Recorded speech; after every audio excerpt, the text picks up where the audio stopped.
Okay, let me see how these levels are. Hello, hello. I am talking, and dropping things.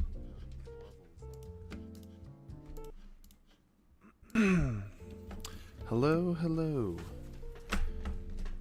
I am talking, and dropping things. Okay, that seems pretty good. Hello. Audio. Let's see.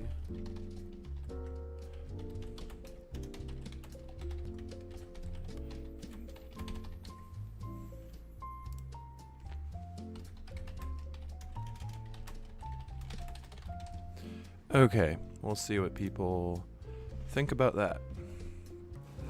Hello, hello. Good morning, good morning. I am just getting finished set up here. How's everybody's day going? Music is just right. Love to hear it. That is good news for me. Okay.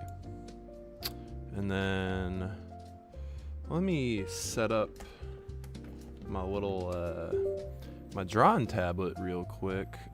It is set up, but I had to where'd my thingy go? There's my thingy. Ooh. So this is the device manager for the tablet, and I had to like redo it. Okay, so brush, bigger, smaller, zoom in and out, space. What do I need space for? Let's make that H so I can have a hand easily. And then I'll make this guy E for eraser. Yeah. Nice. And then I'll have this be Control Z. Yay. Okay. Whee. Okay. Tableting it up. So, right here, we have the drawings we've been doing. Been making a little H3 poker night kind of drawing. And on the right, I've been kind of bad about naming my layers. So, let me do a little rename there. And let's name this one Outlines. How's everybody doing? How's Thanksgiving for everybody? Everybody having a good December? So one thing about this drawing I did, and hey there, good morning. So, oh, I'm on the clones. I didn't mean to be there. So one thing about this, so I've been doing these drawings on paper, as you can see, and then importing them into Photoshop. And so one thing about this drawing, the proportions on the arm are real bad. Hey there, good morning. So the proportions on this drawing was real bad. Now the thing is I'm drawing these on paper originally, right? I'm trying to draw every day in my sketchbook. I'm trying to get better at drawing, and something I've been kind of allowing myself to do is just kind of have bad aspects of my drawing, especially when it's something I'm gonna like redo in Photoshop after. So like this arm is like way too crazy out here, but in here I can just easily correct it to something like that. And honestly, that already is looking pretty good. That already looks a lot more accurate, you know, relative to like how this arm is. So that is what we're about to do. So yeah, let me get rid of that. My Thanksgiving was good. The day before Thanksgiving, me and my family went out to an Italian restaurant, and the day after had a proper Thanksgiving, and I had 2 proper Thanksgivings on actual Thanksgiving, so that's real nice. And the food was good, the vibes were flowing, all was well. Aw man, is my brush still lagging? Dang it.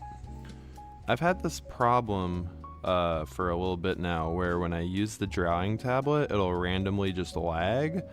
I'll be drawing a continuous line and then it'll just kind of get caught up, and it's making drawing consistently on here very annoying and difficult. Now, I am someone who I have dealt with bunk equipment in my filmmaking and digital art for, yeah, see there, I just did it again, that little stalling it did right here. Gosh, that's annoying. In any case, the other day this tablet stopped being responsive at all, so I had to troubleshoot that yesterday. And I think you've been here before it ended. No? Maybe not. No, you've watched one of these before, I believe. I remember your name popping up in here. Yeah, so a few days ago this drawing tablet was completely unresponsive, and so yesterday I had to troubleshoot that, like reinstall the Huion device manager, and for a bit I was drawing pretty seamlessly, and so to me it was seeming like perhaps the lag problem was totally fixed, but alas, here it is doing it again. I mean, luckily it's not happening that much, so it's not super getting in the way. God, see, yeah, right there. I did not... Man, that blows. I really thought I was finally out of the weeds on that issue. I started really using this drawing tablet a lot when I was... yeah, that's annoying. Okay, I'm just gonna stop complaining about it. It is what it is. But yeah, if you ever see me drawing and all of a sudden it just starts stalling in like one direction, that's what's happening.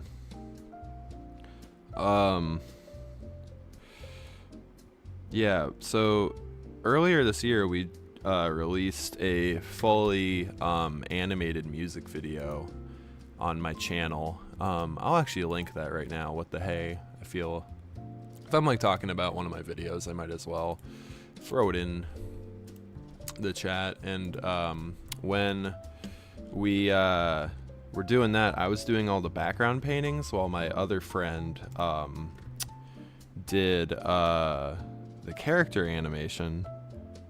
And so the thing is I've been using Photoshop since I was like 11. So it's been like well over half my life now. So I'm like very comfortable drawing and doing stuff on mouse and keyboard in here. So it took a little bit of adjusting, but I wound up beginning to draw background paintings in here on a tablet. And after a few days, I was like, oh, this is actually really rad. So shout out drawing tablets. It is a Huion Canvas Pro 16, and I'm actually borrowing it from someone who has kind of taken more of a liking to their iPad Pro, and I'm like, hey, thank you very much. Honestly, if they ever want this guy back, I might just buy myself one. Having an iPad Pro would be awesome too, though. But that's more for mobile stuff, and I kind of find myself doing this kind of thing a little bit more at my desk than anything. You asked, what is this drawing for? It is for fun. I like drawing a lot. Drawing was my main art thing as a kid, and as I've grown older, I have done it less and less. But the thing is like, as a filmmaker, I have a lot of love for animation and animated films. That's kind of why I even originally got into filmmaking, frankly. I thought I would be like work at Pixar or something. And I wound up not going down that path. I have been doing live action, but I still have all these dreams and aspirations of like making cartoons and funny stuff. And I've put out one animated cartoon. No, I guess we've technically done two. So yeah, we've been putting out some cartoon skits on the channel, and they've been very, you know, DIY whatever. But lately, I've been trying to draw every day to get back into the habit.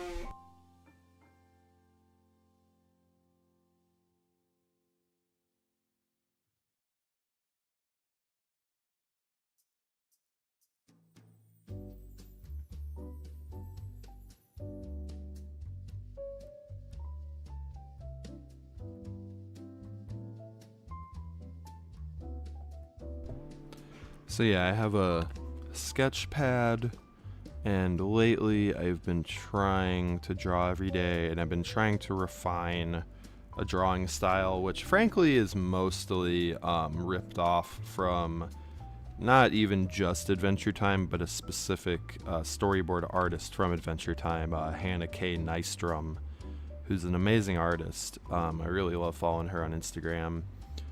I think her name on there is like Hannah K Draws. And the thing I love about the Adventure Time style, and then also her personal style, which in her personal drawings have a little bit more facial features than like Adventure Time, where it's literally just, you know, dot eyes, is I like that even though the character designs are highly simplistic, they're still able to convey a lot of expression and emotion, and it's honestly kind of difficult. And so a lot of these characters here have glasses. Actually, actually, like all of them do. And but it is kind of a thing, you know, trying to convey emotion with just kind of simple lines. So I'm trying to get better at that.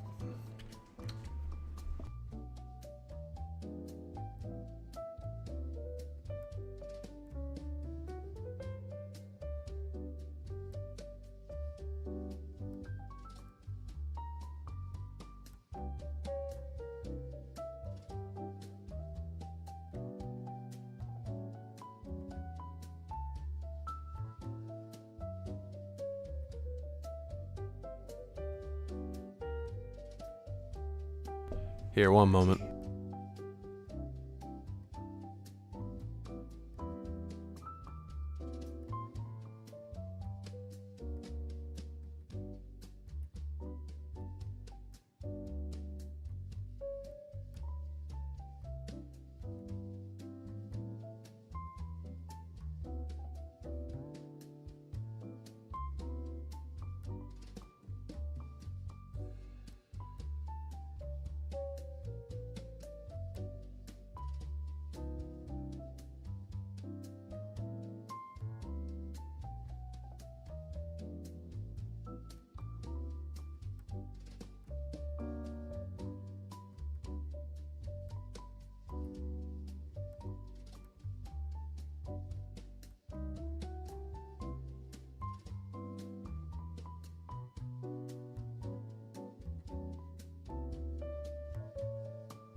Oh wait, can you hear me now? I thought I unmuted myself. Can you hear me again? Hello. What up? How's it going? We be drawing out here. By the way, for anybody interested, I have as my pinned comment at the top the Patreon for the channel. Just so you know, right now the tiers are $1 for special thank yous, $3 for Patreon exclusive content. I'm considering privating these streams after they broadcast and only making them available for future viewing to Patreon people. Don't hold me to that. I haven't decided yet, but that's a possibility for the future. And then for $15, I will check out and watch any of your work. I will give advice, feedback, critique, let you know what I thought, answer specific questions you have on what I think about it. And yeah, those are the current tiers. So if anybody wants to help out the channel, you can start as low as $1 a month. And yeah, but also thank you for just being here. It's a fun, chill time. For anybody just hopping in, I'm making this giant drawing collage based on the H3 Poker Nights. I am drawing the drawings first on paper, and I'm importing them into Photoshop. And right now I'm just kind of doing tracings and fills. Yeah. Okay. And also, I am... Oh, whoops. I gotta send my friend $3. I thought I did send him.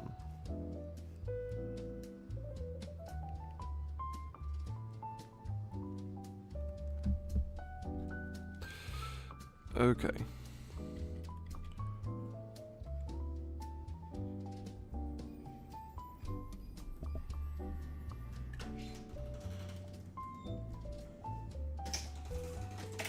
What's up?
So for my lo-fi girl video, I'm kind of wanting to let me know if you guys think this would be an interesting watch. I kind of thought most people somewhat knew how like the monetization and demonetization process of YouTube works, but ever since I announced that my lo-fi girl video has been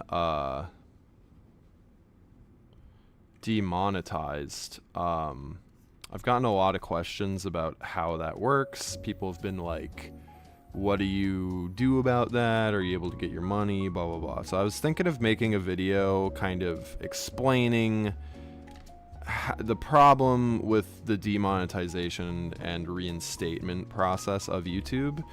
I thought maybe I'd make it lightly funny and maybe just like a little bit, you know, informative, not too long of a video either. It wouldn't be a deep dive. It would be something I would make in like a day or two, ideally. I think I'm probably gonna make it, but I guess since I have a sample size of people in front of me right now, does that sound interesting, informative? Hell, I'd watch that while I eat a sandwich at my desk type territory. Man, that hand looks terrible. That is a terrible hand. Look at how bad that hand looks. Both of his hands. But that's okay, because I'm not that good at drawing hands yet, and that'll do for now. That is laid infrastructure for a better hand to be drawn on a later date. Okay, so here's what I'm gonna do now.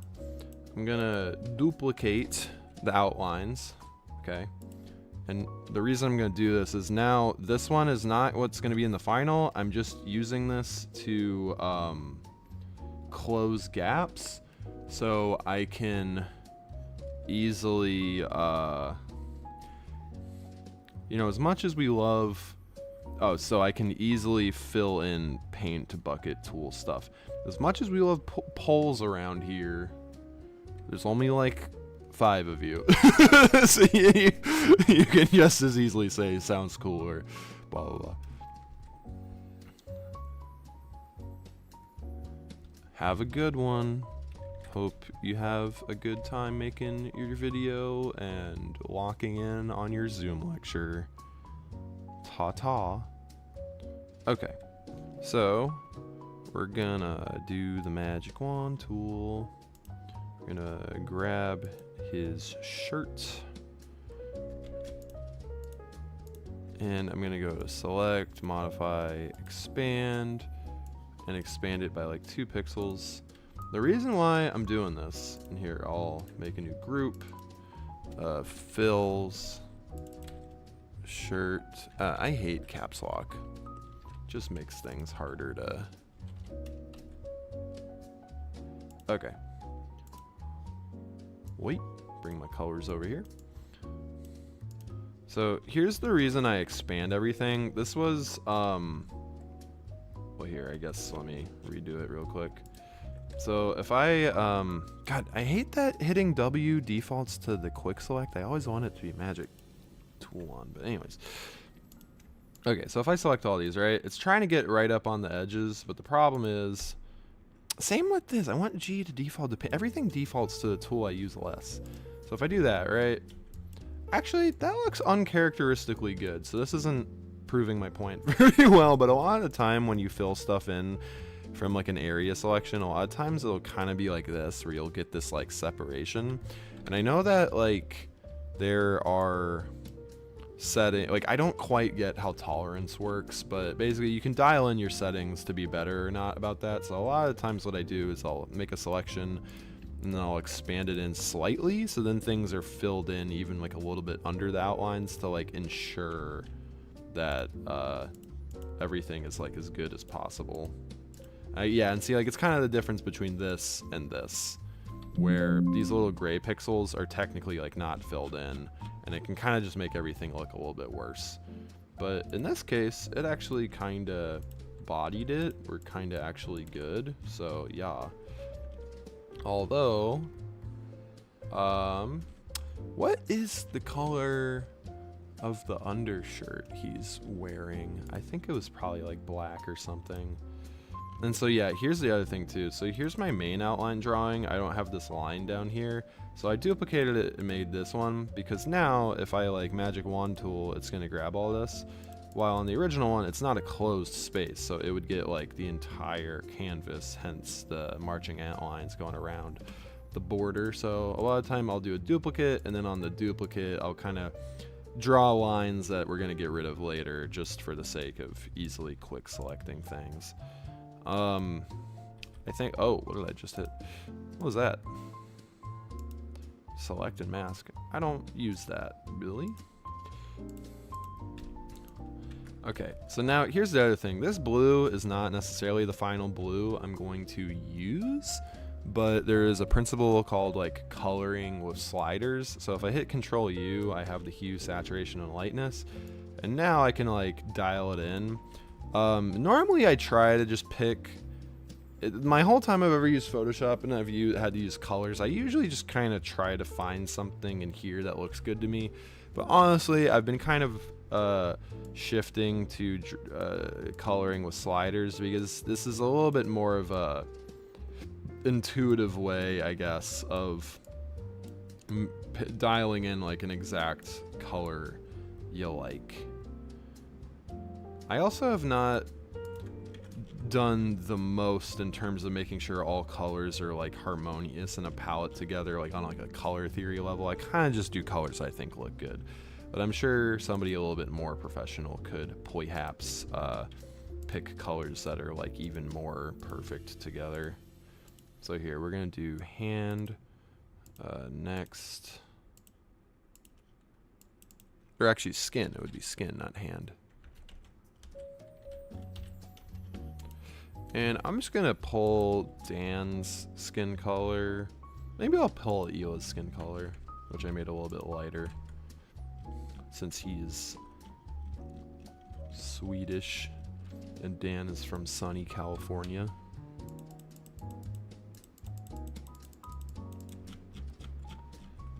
Okay.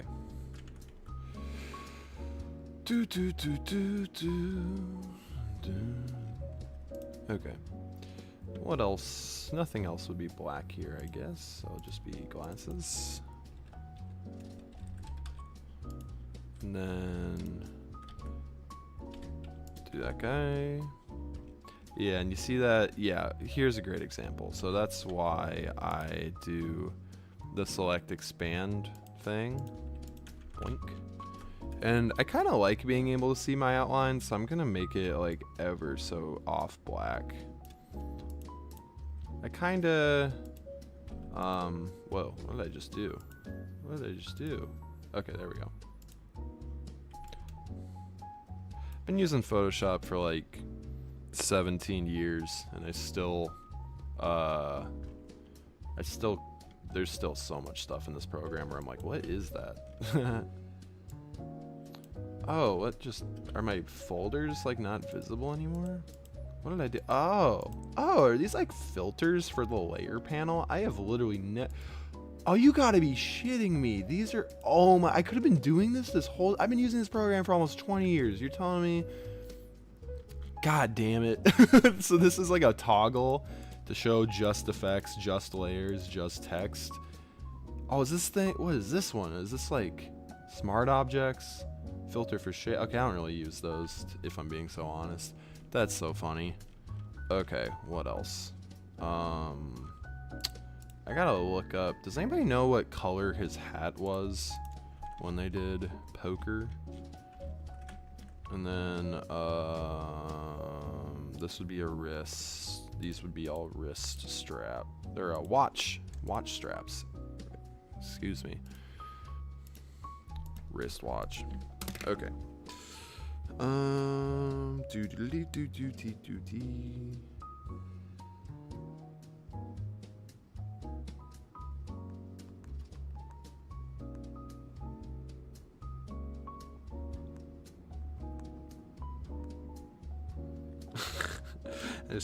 I just sent $3 to the wrong person. I'm like, can I have my $3 back? Every time I discover a new tool, I'll be honest, I don't know what that comment means about straw, but go off. I have not used Microsoft Word in like many years because I just use Google Docs and Google Slides and Google Sheets for everything. The real Microsoft realm has been dead to me for quite some time.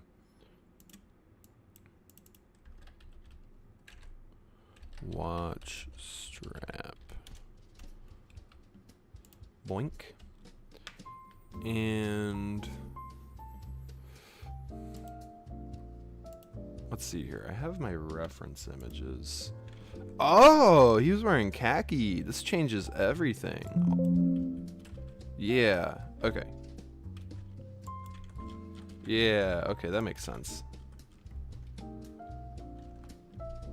So I just did Control I for invert, which just makes whatever layer you have the exact opposite color. You know, you can use it on stuff like this too. And then we're gonna hit Control U. And here's the thing, we're gonna make it brighter and a little bit less saturated.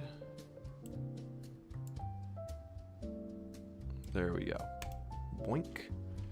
That is how you just do a really fast recolor. You know what, I'm just gonna pick the actual gold.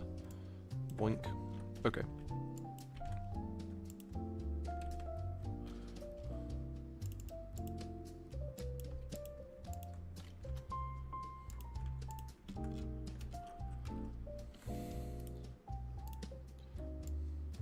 Is anybody just trickling in here? Hello, good morning, hope you're doing well. And God bless, Godspeed on this Tuesday we are all having right now.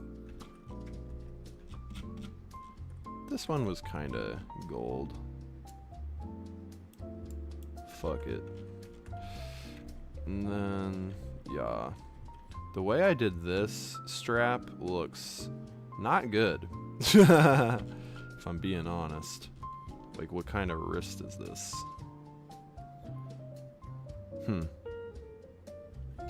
I'm fine with it for now, though. That's fine. And then,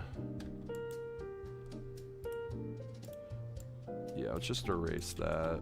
And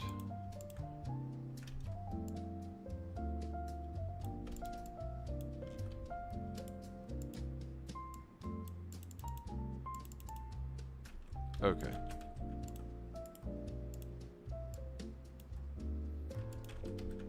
See, I'm actually using my mouse and keyboard right now, just because I'm quite fast that way.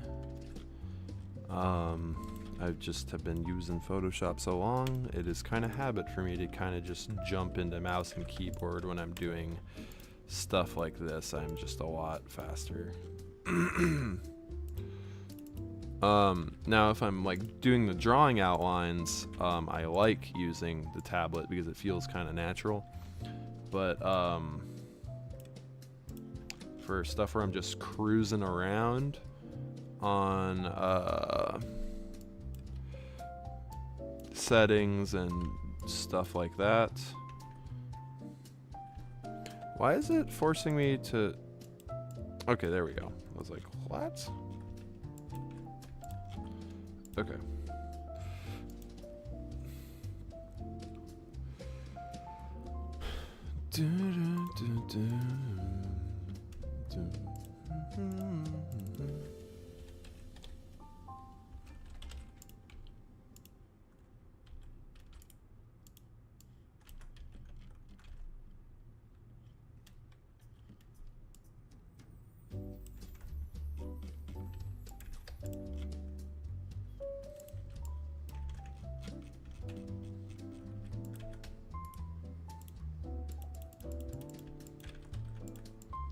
Do you guys have favorite Christmas movies? I was just discussing this the other day, and my family grew up watching the Tim Allen Santa Claus movie, which I don't know if that's weird for other folks, if that's like kind of an obscure off the beaten path one, but that was a Christmas movie that my family watched whole pretty much every year, like, and I kind of love that movie. Elf is a classic, obviously. I really like the Polar Express. Ooh, I just remembered they're playing that for Tuesday Classic Night at the movie theaters tonight too. That'd be cool to go do. Don't know if I have time though. Yeah, my local chain at like every location, every Tuesday, they play a classic movie for cheap, which I love. So in the holiday season, they do holiday movies. The original Charlie Brown, and oh yeah, I was actually gonna switch over to the Charlie Brown music. Although, will that get this video worldwide blocked? It might. Demonetized on these is fine, but worldwide blocked is annoying, so maybe I shouldn't risk it with the Charlie Brown music. It's so good though. Yeah, Home Alones are good. I watched Home Alone with my roommates a few years ago, and Lost in New York. That was not like a big part of my childhood, but I remember we watched the first one in class towards like the end of the semester once, and like, what grade would that have been? 3rd grade? Yeah, and I really liked it. I hate A Christmas Story. It is, I see the appeal of it. I'm willing to say that, but I hate A Christmas Story because, well, see, copyrighted is fine in terms of getting these streams demonetized, because frankly, these get like such low views, monetizing them is almost pointless. I'd rather just be able to have nice music on. But some copyrighted music is like so copyrighted that it gets your video like worldwide blocked, or like unviewable, in other words. That happened to me on our 5th stream we did when I previewed some like new Tyler the Creator music. They were like, you can't even have this video on YouTube, which sucks. I hate A Christmas Story because that movie to me just was like, to me, and I get that it's kind of the point, but as a kid I kind of felt like it took all of the happy elements of Christmas and made it like scary or whatever. Like every single adult was like, you're gonna shoot your eye out, and like maniacally laugh at the kid. And then they wound up being right. he got what he wanted and he actually shot his eye out. And like his brother is like afraid of his parents, like hiding under the cupboard and like crying or whatever.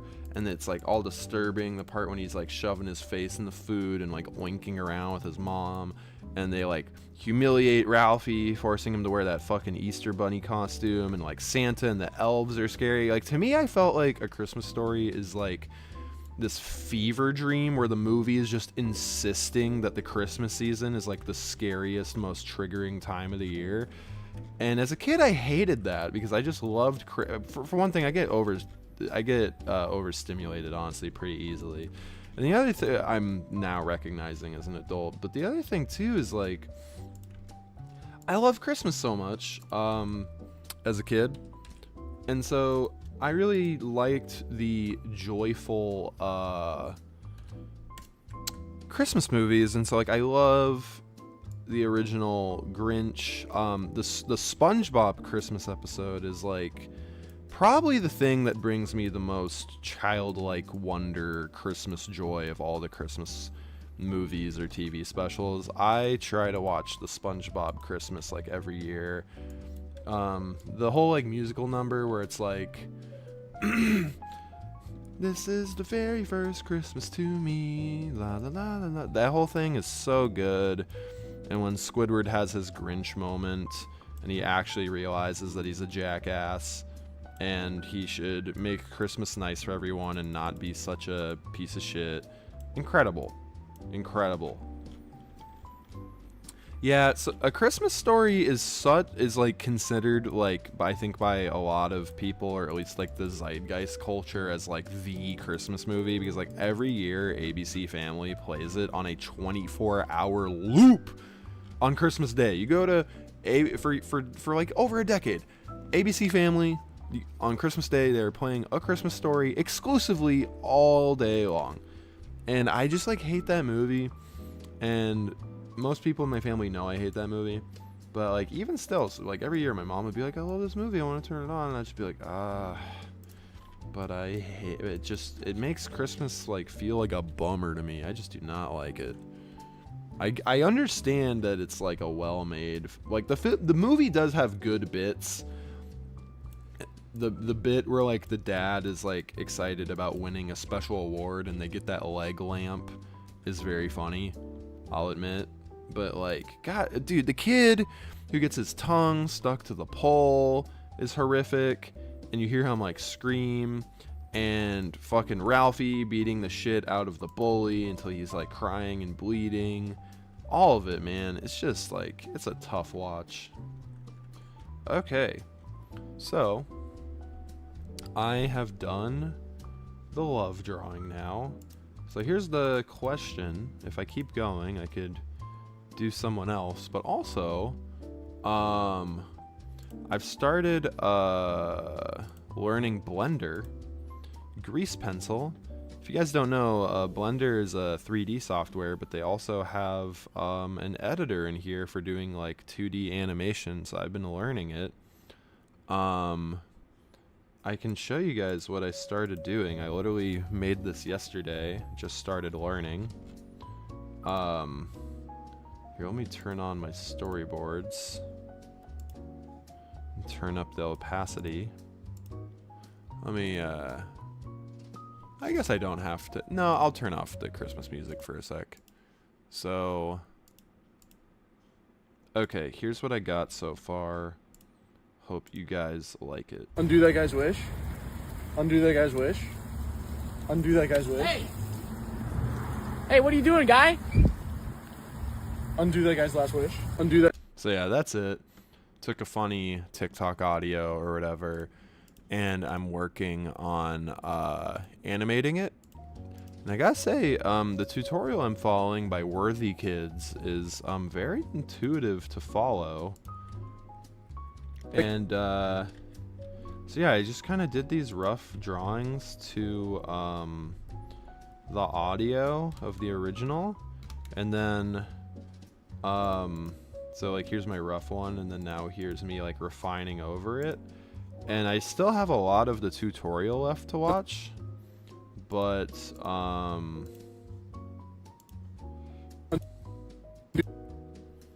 the stage I'm at now in the tutorial is kind of just tracing and shit. So I could do a little bit of that right now. Lines.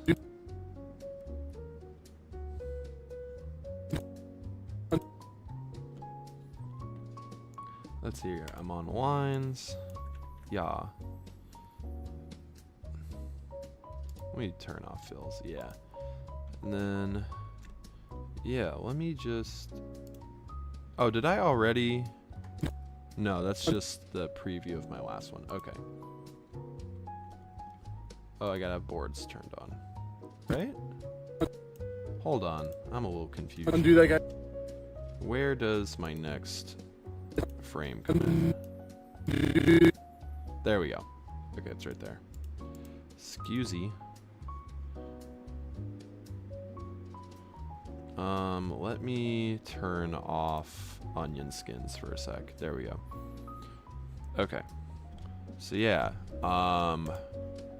Here, let me make a poll actually. Let me see what you guys think. Oh, I gotta close the old poll. Hey, look at that. Everybody likes the. Oh, some people. No. Okay, 0%. Everybody liked the audio. Okay. What now? Trace another HD poker character. Work on Blender tracing. Okay. I'm gonna start that poll. See what people think. So here's what I was just doing for anybody. Have a nice day. Thanks for hanging out. So this is what I was just doing. This guy. I could do another one. And then what I'm also working on is this little cartoon here. Undo that guy's wish. Undo that guy's wish. And I'm thinking I'm going to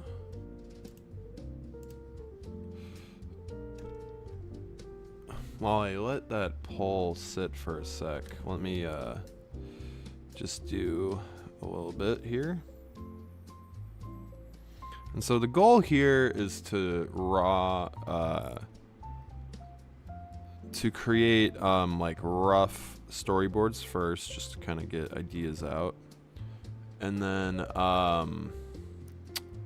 from there you can trace over like the better drawing, which that process is called cleanup. Advanced stroke and then stabilized stroke. And yeah, drawing in Blender is a whole other process that I am not super familiar with yet. I'm trying to use this stabilized stroke tool here to like get smoother lines, which is a little bit more complicated than the way Photoshop does it, the way it has this like line tracing thing. But for all I know, it is the better way of doing it. So I do not really have a lot of animating experience. I've only done a little bit of frame by frame animation, and the times I've done it, I've kind of done it in what I think actual animators would think is the probably stupidest way of doing it, which would be drawing individual frames in like Photoshop and then importing them into like Adobe Premiere and compiling them together, which is not a smart way of animating, but I was just kind of, I had things I wanted to make and I was like, well, these are the softwares I know how to use. So that's why I'm learning Blender Grease Pencil here, so that I can kind of get to learning like actual methods of animating.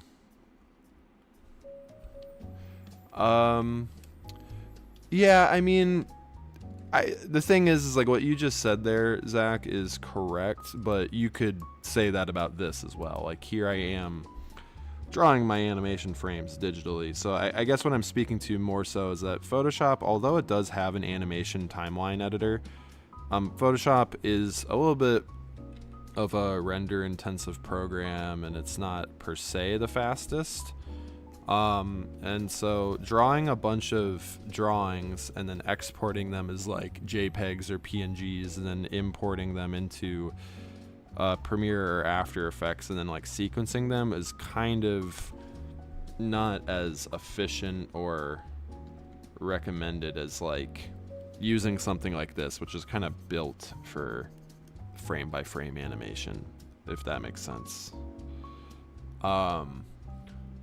Thank you for joining us. Anybody trickling in? Oh, hi there, Crying Knife. I appreciate that comment, but also that is not per se an officially established thing, but the kind words from yesterday were nice, and we'll see what happens. But for now, trying to get this little cartoon going. I really want to make animated films, and I know that animation is like the hardest like art form ever, honestly, in my humble opinion. And so my thing is I just want to make it more of a tangible goal. It's like, how do I do that? Because I think a lot of times I get in my own way and I stop myself from ever getting far enough on things that I think would be cool for my life artistically, because I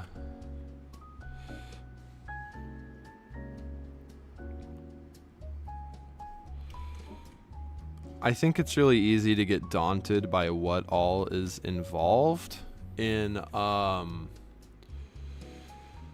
yeah, hi.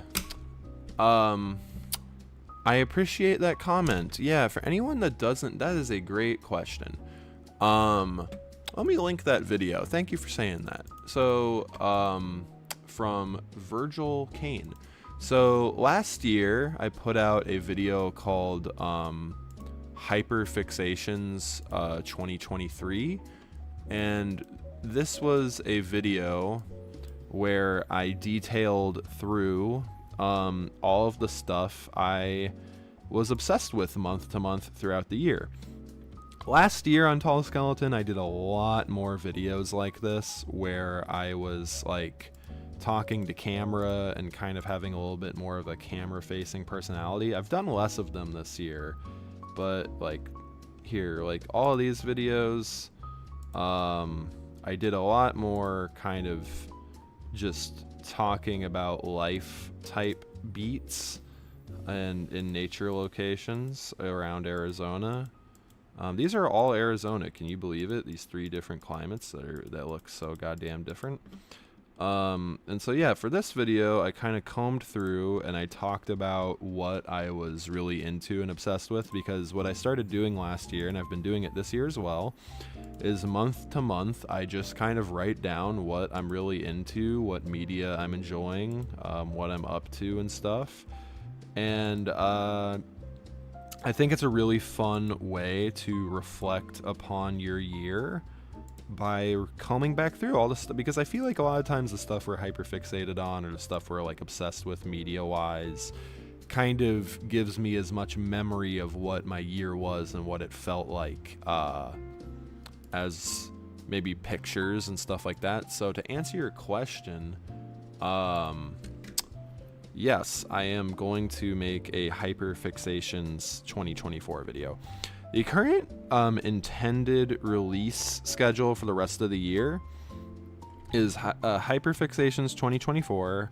I want to make a video talking about demonetization on YouTube because of my recent video essay, which I think, as a little sneak peek, I'm going to basically in that video reference what sounds like a fake, goofy, funny video that I would never actually make. And then I think it would be funny to like actually make and release that video also. And then finally, I'm trying to schedule this week for another comedy skit to get made with my friend, so I'm seeing if I can make that happen.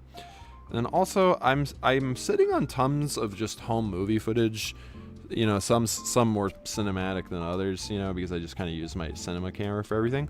And I would love to something that most people wouldn't know, because this is kind of like pre-Tall Skeleton, but I've kind of put videos online for years just as a filmmaker, and something people wouldn't know is I actually used to have this film series called Friends. I did it 4 years in a row, where at the end of the year every year I would put out a video called Friends, and it would be a compilation of my home videos with my friends and family of the entire year. And I loved doing it, and eventually I just kind of stopped filming quite as much home video, and so I just kind of stopped making the series. But I have I think a bit, so I would love to comb through and make something like that. But as you might have noticed, I just described making like 5 videos within the next few weeks, so I don't know how possible all of these are, but that is what I would like to do. I also see that most of the poll has voted for me not to work on Blender, and I've been sitting here working on Blender. But, oh well, you know, a poll is but a mere suggestion. Undo that guy's wish. Undo that guy's wish. Undo that guy's wish. But I'll leave it there. I'll leave it there for now, since I just did the outline. Although it's still not very clean. I'll have to learn how to just draw more clean in Blender.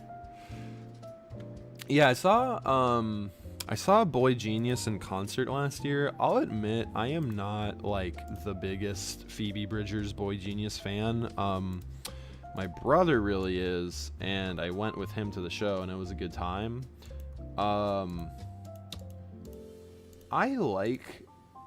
My thing is, there's a few Phoebe Bridgers songs I really like a lot, but did I ever get like obsessed with that album the way a lot of people do? No, I can't really say I did. I can't really say that the Phoebe Punisher album like meant as much to me as I'm sure it does for a lot of people. But do I think it's like good? For sure. Do I think the concept of Boy Genius is good? Yes, for sure.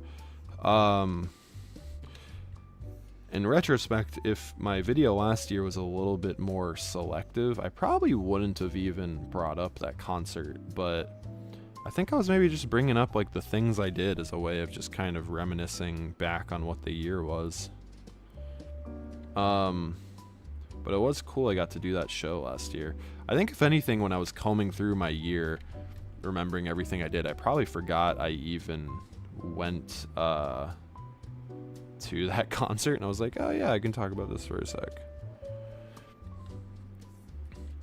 Last year I got to freaking see Phoenix and Beck do their double headline tour with Japanese Breakfast, and I've seen Phoenix 3 times now, and Phoenix is without a doubt the best concert I've ever been to. If you guys even kind of like the band Phoenix and you have a chance to go see them, I highly recommend it. Phoenix concerts are so goddamn good.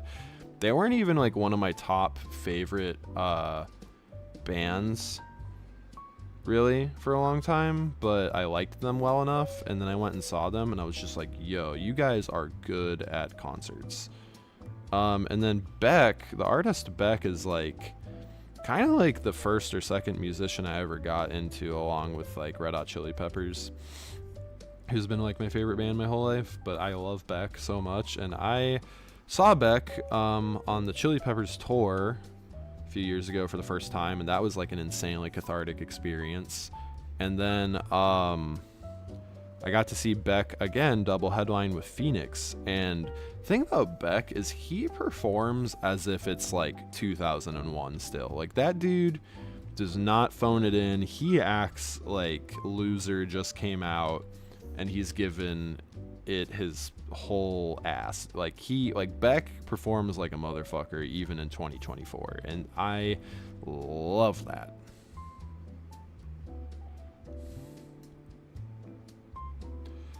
I remember when Beck won Album of the Year for Morning Light, it was kind of conflicting because, like, as a Beck fan, I feel like, I don't remember if my brother agreed with me on this or what, but I remember we both felt like, yeah, that's cool he got an Album of the Year, but this is, like, far from his best project. If anything, it almost felt like the more pretentious, like, stuffy, like, NPR music chooser idea of giving Beck an award. Like, almost kind of wish it was like one of his other works, but still very cool accolade. To be fair, I have not listened to that album nearly as much as his other ones, so like I'm due to listen to Morning Light more. Maybe I would have a different opinion on it now. But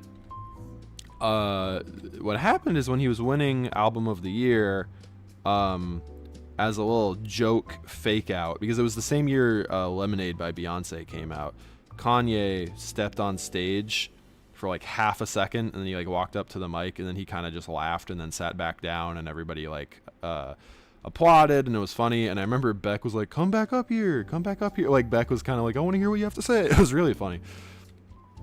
Ironically, I remember in an interview like later on, and they're asking Kanye about that, like, hey, you were gonna do another Taylor Swift.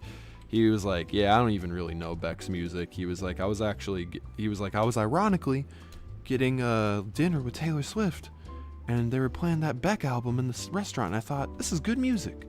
So, pretty ironic.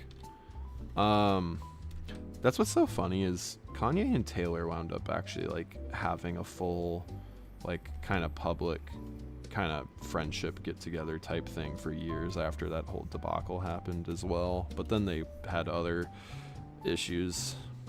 But yeah, I love if you're gonna get into Beck, the first album I listened to, which was new at the time when it came out, it was like my middle school album, was Modern Guilt. Really, really good. I feel like Modern Guilt is probably the most accessible alt-rock Beck album to get into, because Beck does like a lot of genres, but honestly, Guero, Guero, dude, hit the track 2 on there, Que Onda Guero, is like such a fucking banger of a song. Oh my god, I love that song so much. And then the top track, E-Pro, I am sure you've like heard in a movie or some like 2000s media before. Very iconic rock song. And god, the rest of that album is just so good.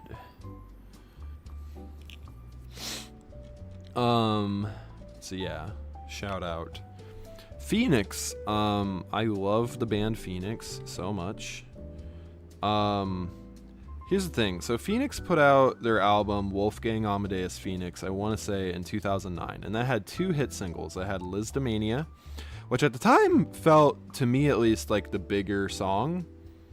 And then they had 1901, which was in like a lot of like Chrysler commercials and shit like that. And that's 1901 has continued to be used in like media a lot. That is the one that has really stood the test of time. Everybody knows 1901 by Phoenix. The entirety of that album, Wolfgang Amadeus Phoenix, is amazing. Really good. However, the first time I ever saw them was for their next video, or rather album, Bankrupt. So this is a video essay my older brother made, which I think is underrated. People should check out. I'll link it in the chat. Bankrupt is the real Phoenix masterpiece, and like his general take is that, like, yeah, Wolfgang Amadeus Phoenix is cool and all. Yeah, here's Phoenix and Beck from the show he and I went to. This album, Bankrupt, is incredible. I highly recommend this video my brother made.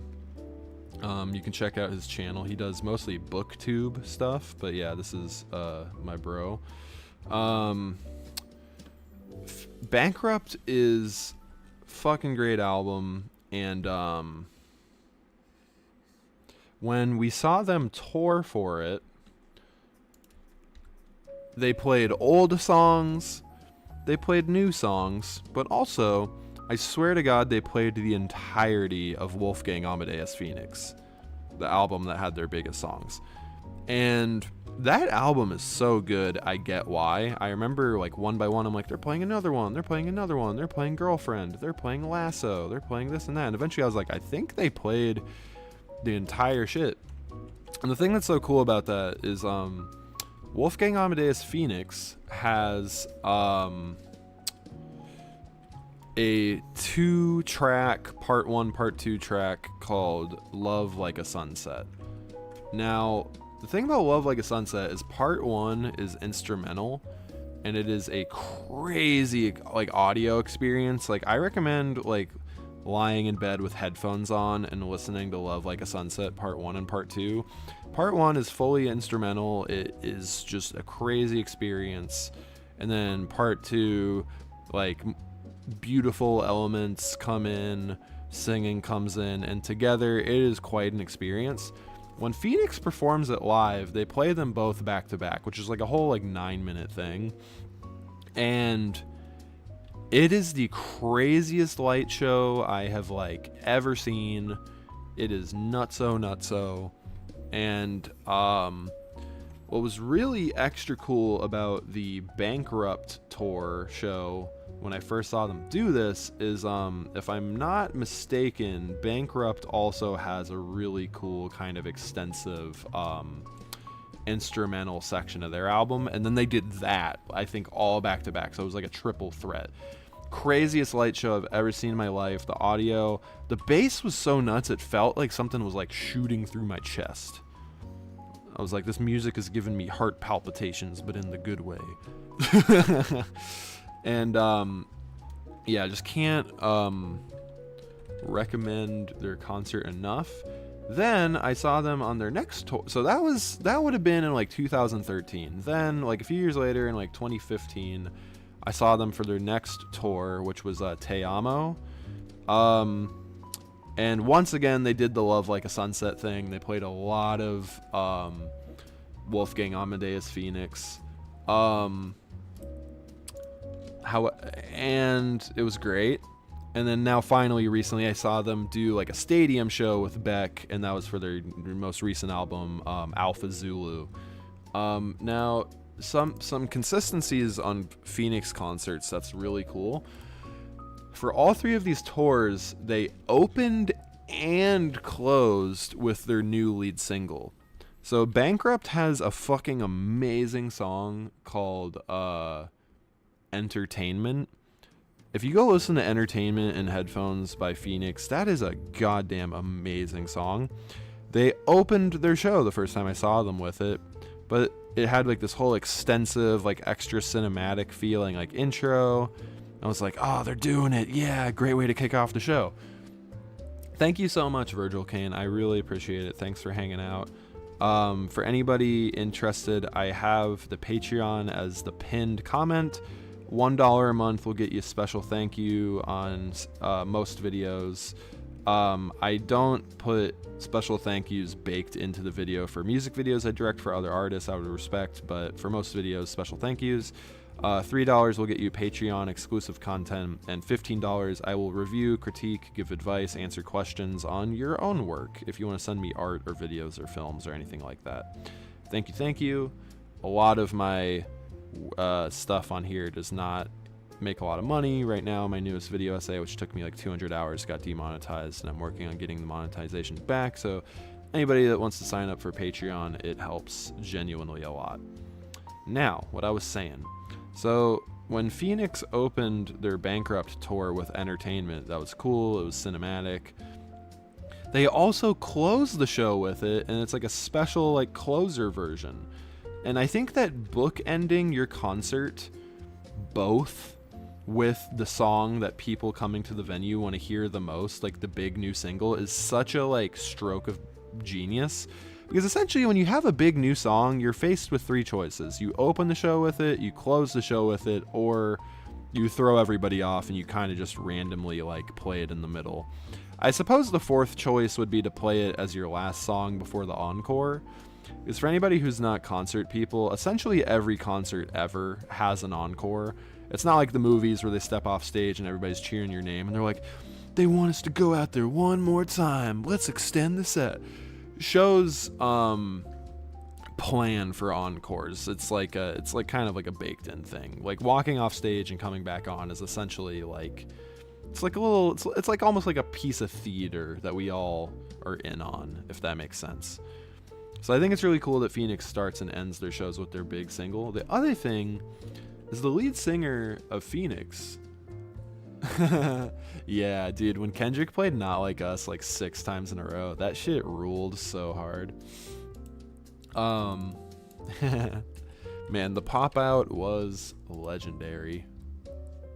Man, maybe I'll play Euphoria since it doesn't get claimed on YouTube. Maybe I'll just play Euphoria for a sec. Oh, I guess I can. Oh, more people have voted for Blender. That's nice. What was I saying? Another thing that the lead singer of Phoenix did is he had like a multi-100-foot like microphone cable, and he like not only jumped into the crowd but like walked to the very back of the venue, did a lap, came back around from the other side, and he came into the crowd like over and over again and was doing like full songs in the crowd. Like he performed songs just standing right next to me. And he did this the first 2 times I saw him in a medium big venue, but when I saw them in an arena, I was like, okay, is he gonna do this again? Sure enough, he did. He like walked around the arena pit, and on his way back he was walking right towards me and my brother. We're both like 6'5", 6'3"-ish, and he put his arms around our shoulders, and then he just jumped in the air, and we instinctively like hoisted him up, and we were holding up the lead singer to Phoenix like in the sky as he like basked in the arena's applause, and we were like, what the fuck, this is crazy. So they really make their shows feel kind of special, and interactive isn't quite the right word, but like immersive, I guess. And when I was seeing them in those medium big theaters, their light shows with just like standard lights and strobes were incredible. So I was curious, okay, how are they going to pull this off in like a stadium? On the stadium, the whole concert wall that they were standing in front of was a massive screen, and they had these like simulated like 3D like Sistine Chapel type like rooms that they were performing in front of, and the drummer and the musicians in the back, they were all performing up on this big platform, which, you know, has a wall of its own, and that thing also had a screen that was like displaying a continuation of what was behind all of them. So it basically made it look like the drummer and shit was like back in a room. Like it kind of had this illusion of like 3D, of like a 3D realm that they were in, which is like so cool. So yeah, can't recommend going to a Phoenix concert enough. Imagine if everything I just said was like sponsored by like SeatGeek or something. How sick would that be? I've never had a YouTube sponsor, and I do not make a lot of money, so that would be real nice.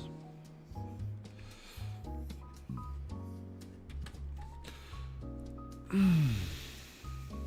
me look at chat. Anybody ask me any questions? Nope. Oh yeah, the Lo-Fi Girl video got demonetized because a song that I proof checked ahead of time a few days after release claimed me. So I am filing a dispute trying to get my money. So right now all the money being made from it, I believe, is going into like a escrow or something. I think that's how it works on YouTube. And then if I win the dispute, I get it. But it takes 30 days for the dispute to expire. And in those 30 days, the claimant has the full ability to just deny me and say, nah, don't dispute us, we want your money, and then that's that. It's a really bad system, so that's why I want to make a YouTube video kind of explaining it, because a lot of people have been asking me, like, what's the deal with that? Ooh-wee, what up with that?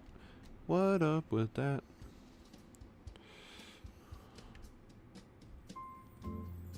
What the hell? How did it change lasso tool mid-selection? Was that a glitch? Or is that a real feature that I'm not aware of? That was weird.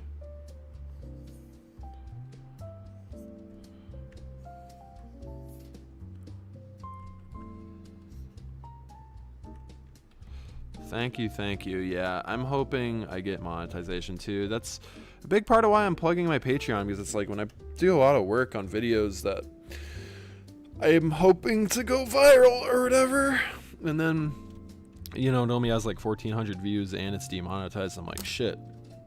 I was gonna say more, and then I'm like, I don't even really have more to say to that. Just shit, man. Beard and lashes. Oat Wales, how's it going, dude? Hello, hello. We're doing some drawing right now. Although we're getting more people in the poll voting for me to work on blenders. That's nice.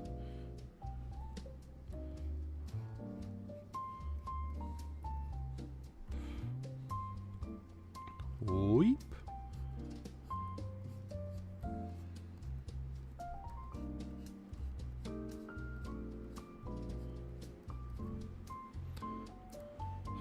I'm good, kind of hungry. I have like half a leftover Papa John's that I think I'm gonna air fry for a late breakfast. So that's gonna be a glorious occasion. How's your... I was gonna say Thanksgiving, but you live in like Wales. And I always forget that I'm doing an H3 poker night drawing. I'm drawing everything on paper first in real life, taking a picture of it, sending it into Photoshop, and going from there. Also, now that I toggle it off, those beard lines are kind of too small probably. I should do less of them and make them bigger. I think that'll look better for the drawing style. Yeah, something more like that'll look better. I think that this drawing style doesn't lend itself well to fine, coarse lines. Yeah, I always forget that Thanksgiving is like an American holiday thing, because I feel like the premise of Thanksgiving is so universal. You know, it's like most of the world does Christmas, and it's like... My thing about Thanksgiving is obviously it has all the bad association and heritage or whatever you want to call it. The what would you call it? The originating incident or whatever of like Native American genocide and shit. Obviously bad, but also in practice, obviously Thanksgiving in modern times is like really just, hey, get together with your family, appreciate each other, have a nice time, which I think is and like eat a bunch of food, which I also in the fall, in the cozy season of fall time. And I think that that's like so like a universal concept that anybody can get behind. And it's kind of like a pre-Christmas where it's like you see your family, you guys kind of discuss what's going down on Christmas. You don't have to give any gifts, contribute to the food if you're able to, and just vibe out for the day and take a weekend. And I'm like, I can see the rest of the world getting behind that. It would be funny if a major country like decided, hey, we're all doing Christmas from now on.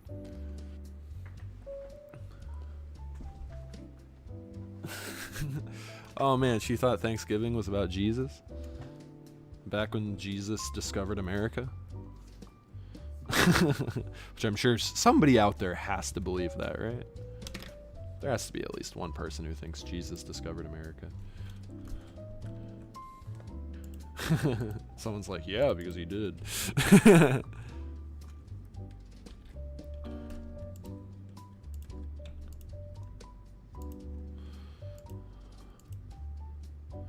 And I think I'm gonna wrap this up after I color this fella in here. So thank you everybody for being here. This has been fun.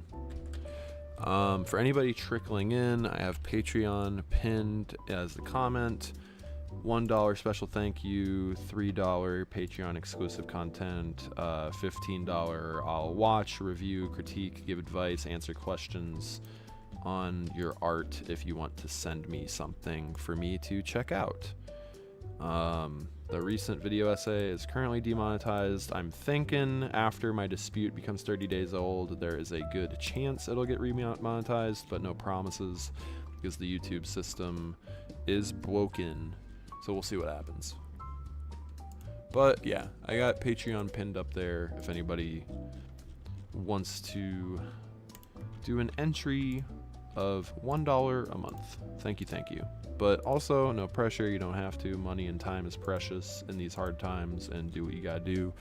I'm just plugging it for myself. But we're having fun. We drawing also over. Oh, I closed Blender. Oh, whoops. I was gonna pull up Blender and show the little animation, but that's okay. Yeah.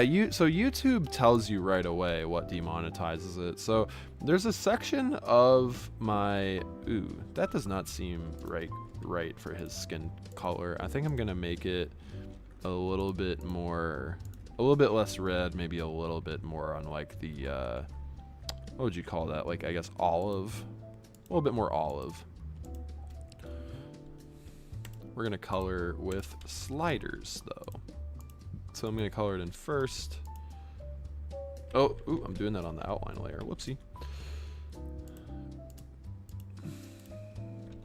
Okay, there we go. So YouTube tells you right away what is flagging you and demonetizing you. I mean, hell, I could probably just open up my YouTube settings. I don't think there's anything private in there that would be bad to show. Let me go in my YouTube settings real quick. Just making sure. Yeah, that's all fine to show. Okay, so when you go into YouTube, your back end. So here, look, I was doing a bunch of tests, right? And you'll get a test and be like, this is not eligible for the monetization. And you're like, why? Hit see details. And you'll see that something gets claimed. So I had this like dark fantasy genre, not dark fantasy, dark ambient track that was getting my shit pulled. So I did a replacement track, and the replacement was fine. I'm pretty sure this is the replacement, which now after the fact has been fucking with this video. So right now monetization is on. Before it wasn't because of this copyright. So this is the copyright. Yeah, so this is the same track. Previously on my test upload, this one was totally fine. But later on after release, it did start claiming my shit. So right now, video monetization being held, it was set to sharing revenue. Now, the reason I said it was demonetized is sharing revenue is like kind of pretty much the same thing. It does splits. I don't really know. Yeah, so if the video is viewed in any of these countries, including the United States, which is like my main region, it'll share the revenue. And then in any other country, I think it's just unmonetized or something like that. It's really weird. And I don't know how the splits work, but like YouTube monetization as it is already kind of bad. So has it only been a week since I filed that dispute? Because it's like a 30 days thing. 23 days. God damn it.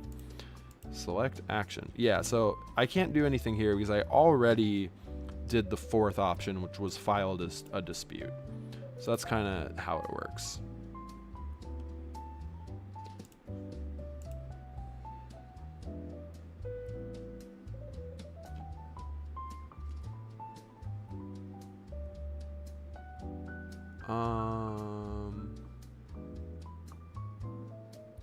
I don't know what your comment about somebody being purple means, but God bless.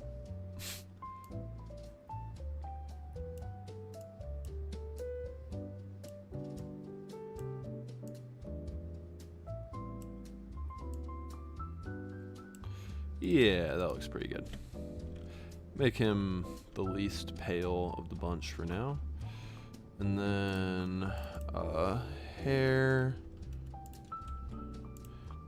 Hit a gray.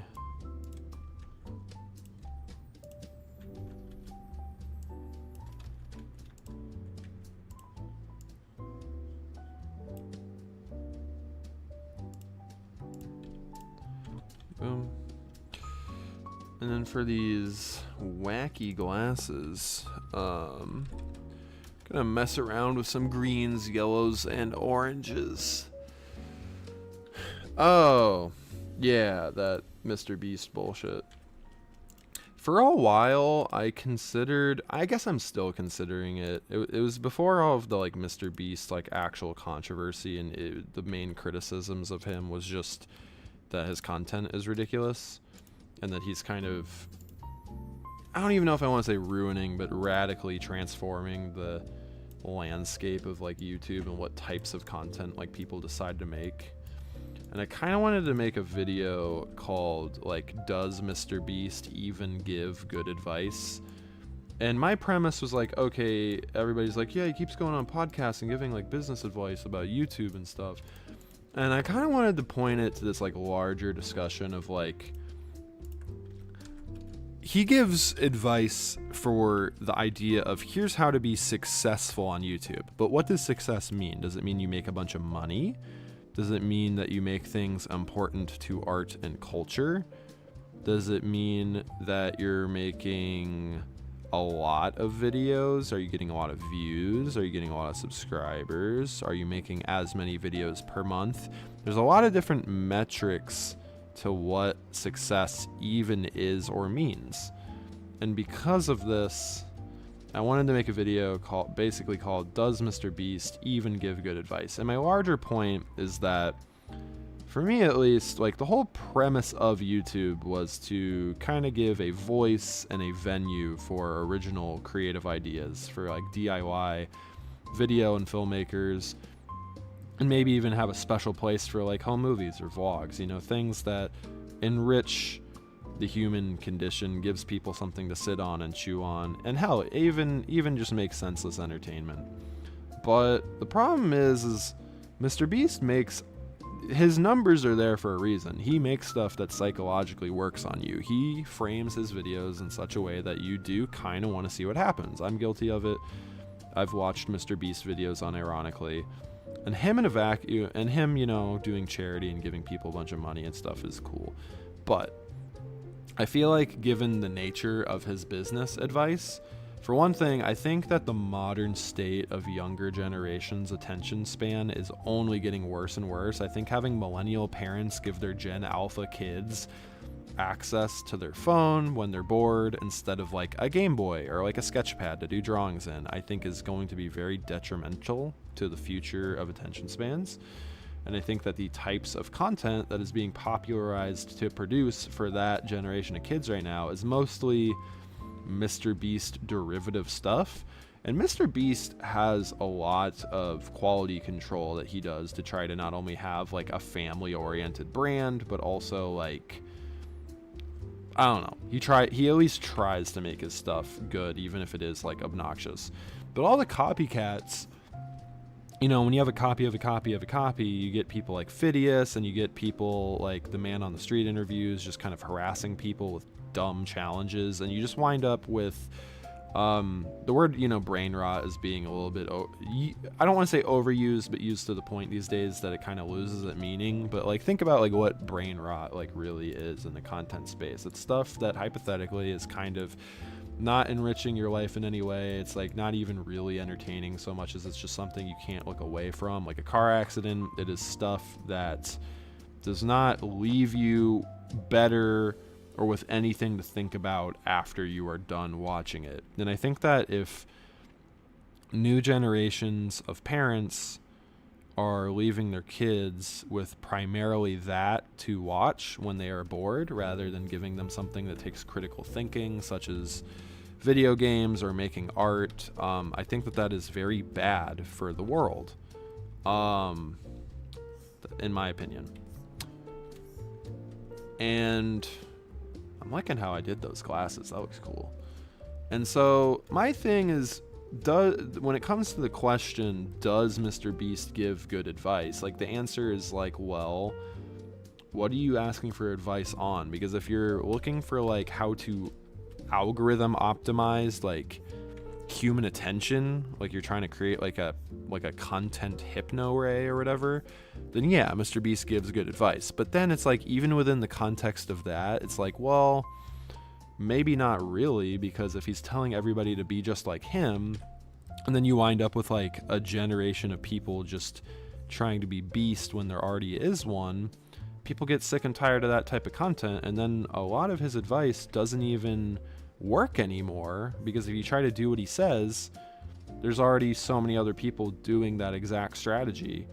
And so when he busts out his like Gary V type thinking of like, you gotta post 100 times a day on social, you gotta be consistent, you gotta do this and that. It's like, well, that's gonna lead to genuine burnout, and it's going to mostly attract people who are into making things for the sake of money and profit, much more so than it's going to attract artists and original creative voices. And original creative voices are generally who are not only the most impactful and inspirational to modern culture, they're also the people who are remembered more throughout the years. You know, there are. That's why, like, when Kendrick said, "I make music that electrify 'em, you make music that pacify 'em," the reason why that was like kind of my favorite line of the whole beef is it's like, yeah, there needs to be a little bit of thought these days on art and content that is merely pacifying, stuff that does not have a shelf life, stuff that is essentially the microwave food equivalent to art. You know, there's a great quote from like the filmmaker Alejandro Inarritu, where he said something along the lines of, they take our art and they call it content. And it's like, yeah, I think that people should feel less afraid to call themselves artists and filmmakers and have aspirations of making things that they actually care about. I think that putting effort into things and having a passion for things should not be looked at as cringe. And I think that when the chill guy meme got all popularized, it's like, this is great. This is like a great meme kind of based around like a little bit of a more enlightened, less self-conscious type principle, and I think that's great.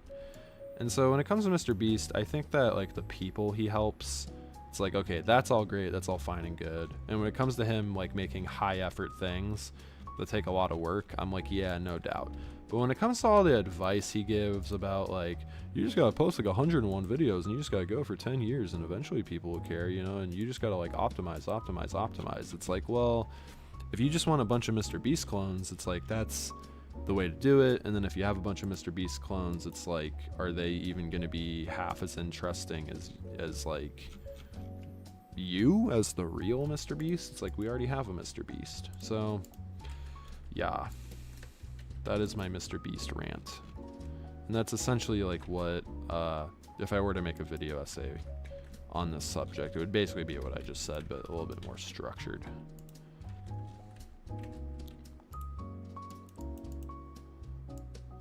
I feel like I just went on to, I was just rambling, and there's zero chat on this subject, so I don't know if that was boring or what, but thank you for listening to my thoughts.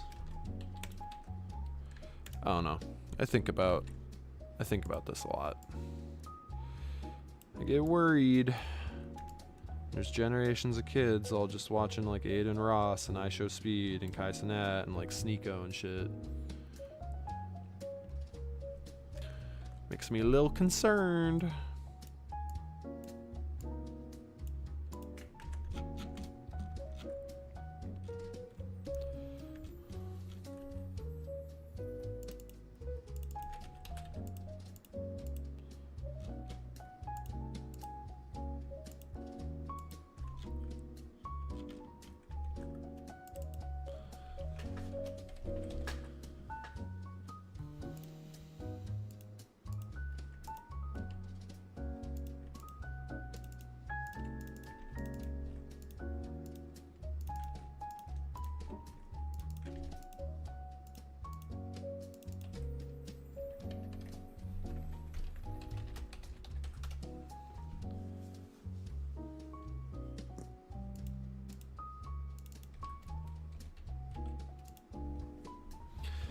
Okay, I'm gonna color in the lettering on this here shirt.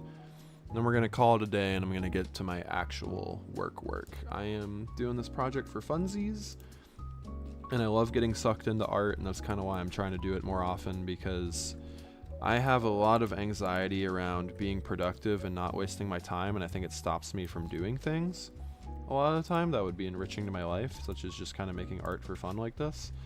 And I do have other projects I ought to work on today, And I think it can be really easy to take working on something like this that doesn't technically have a point. Be like, oh, I've been working on this way too long, but I'm having fun here. This is a good time. And ultimately, I'd much rather spend like an hour and a half on something like this and get sucked into this and then deviate off over to working on my bigger projects or whatever, or life things. Then I would rather do that than just be on my phone for like 2 hours throughout the day. And maybe I still will wind up on my phone for like 2 hours throughout the day, but I'm trying to get back to a point in my life where I am replacing a lot of the passive nonsense time in my day-to-day for stuff like this that is enriching to my life again. And so thanks for watching me doodle, draw, color, trace, as it were. It's a good time.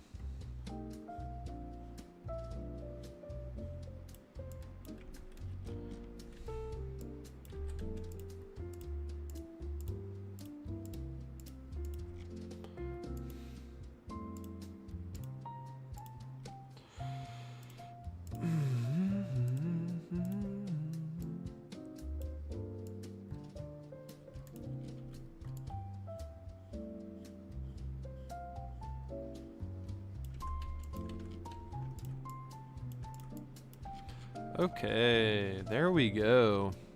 4 down. Oh, wait a minute. Actually, 5 down. We got AB here. I'm actually going to put him above Love and move him over. Oh, why is it doing that? There we go. Okay, I've drawn Ian, and then I'm going to have to draw the others to pop them in here for coloring. But yeah, this is looking pretty good. I'm pretty happy with this. Alright, I'm about to sign off the stream, but as always, thank you guys for being here, checking out the channel. Hope everybody's having a good holiday season. On Tall Skeleton, most recently we have the Lo-Fi Girl video essay. If you check out our best of playlist, we have other video essays, but also music videos, films, tons of stuff. This video is underrated in my opinion, only has 400 views. I recommend it. Got all kinds of stuff. I got interviews. I have my own podcast. I've interviewed a lot of people. Didn't do a ton of episodes this year, but I want to get back into it coming into the new year. And yeah, we got concert footage. Got a whole Magdalena Bay concert up on here. So yeah, check stuff out. And if you head on over to Patreon, I'll do my one final plug. $1 special thanks, $3 some exclusive Patreon content. I'm considering, don't hold me to this, but I'm considering privating these streams I'm doing after they're broadcast and making them exclusive to Patreon. I have not made that decision yet, so don't worry, but I might make that decision. I'm thinking about it because I don't, at this time, put a ton of exclusive stuff on Patreon, but I want to add more to it to incentivize and reward people who do decide to sign up. And finally, for $15, I'll send you my thoughts, advice, critiques, answer questions, whatever, on some art or videos that you send me, if you feel like it. So, with that, everybody have a lovely day, and thanks for being here. Bye.